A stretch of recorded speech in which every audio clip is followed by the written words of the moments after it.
Karong Lunes na, Enero 23, magsugod ang much-awaited television comeback, ang Fast Talk with Boy Abunda.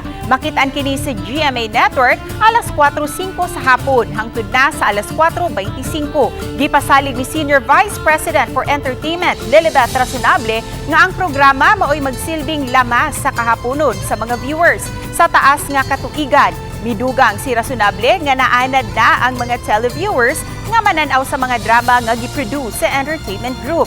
Karong tuiga, gidungagan og drama nga maglambigit na sa paboritong GMA artist. Samtang si Boy Abunda mitataw usab nga ang programa gikan sa iyang head writer. Tungod kay ang programang Fast Talk with Boy Abunda, usa man ka programa nga haom ug magkulagway sa iyang personalidad. Ang Fast Talk with Boy Abunda usa ka multi-platform talk show nga modalit og mga rundown analysis sa labing uwahing showbiz news ug interviews sa mga celebrity.